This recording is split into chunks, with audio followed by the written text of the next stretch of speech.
Nanfoulé, ou venez me libérer.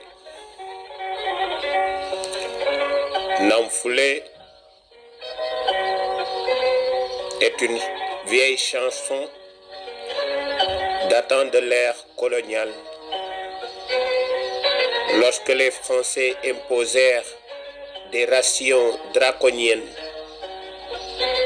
sur leurs colonies et interdirent le commerce avec les colonies britanniques telles que la Sierra Leone. Cette belle chanson d'une mélodie profonde est attribuée à un commerçant griot qui a été pris dans un trafic de contrebande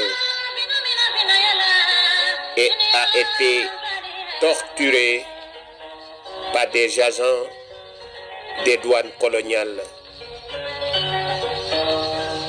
Le succès de cette chanson fut tel après la Deuxième Guerre mondiale que beaucoup de griots s'en emparèrent et la transformèrent en chanson d'amour.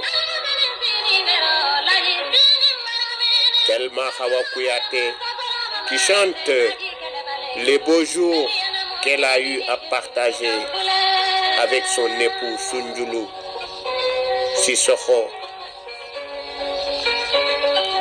en lui manifestant ses remerciements. Si bien qu'aujourd'hui, les thèmes initiaux d'emprisonnement et de contrebande ont disparu des interprétations. Cependant, Hawa Kouyaté reste plus proche de la chanson originelle, tout en rappelant le thème historique de la guerre dans le refrain. Nanfoulé, Kelemagning, délivre-moi, la guerre est terrible. Mais aussi, il faut dire que le couple Sunjulu Mahawa fut le premier à transposer ce chant à la Kora. L'on se rappellerait de ce morceau qui serait destiné à la famille Mara, la fille d'un roi Mara, ne désirant pas se marier avec un homme qu'on lui impose, fut condamnée à mort par son père, alors qu'elle criait Nanfoulé, adressée à son amant. Le griot composa ce morceau afin de forcer le père à changer d'avis. Ce dernier, ému par cette chanson, le père gracia sa fille et leva un interdit sur la famille Mara, autorisant les femmes de cette famille à pouvoir choisir leur époux. Mais de nos jours, l'image de cette Afrique est perdue.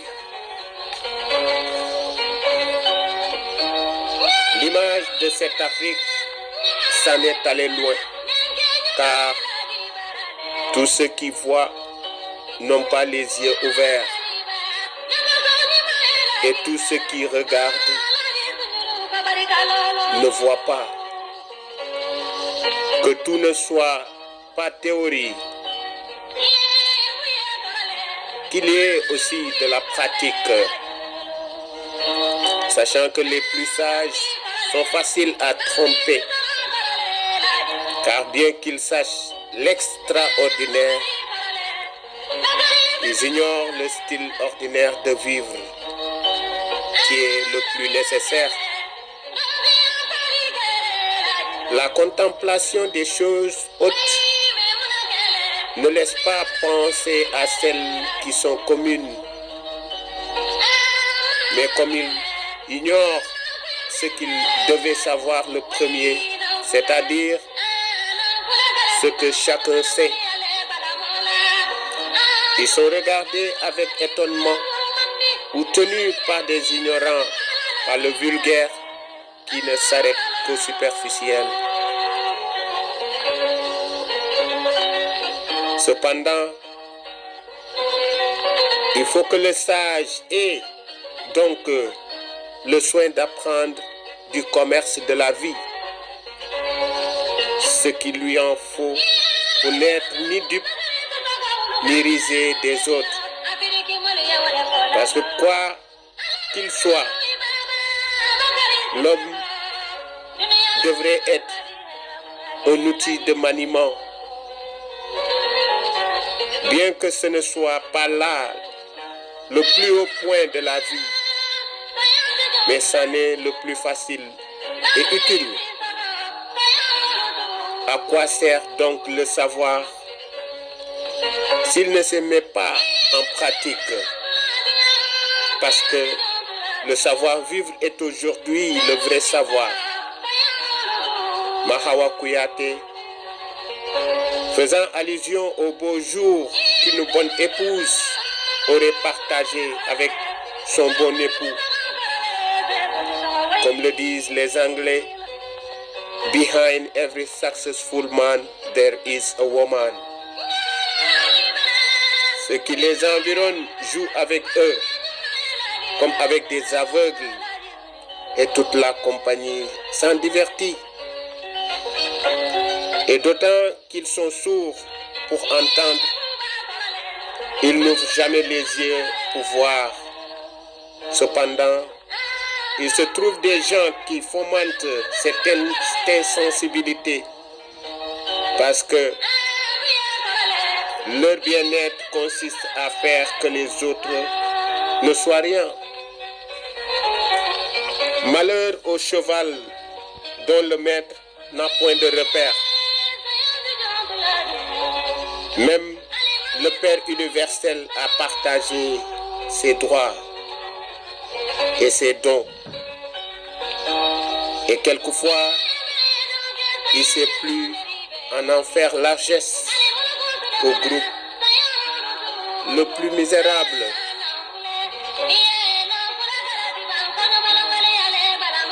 Namfoulé,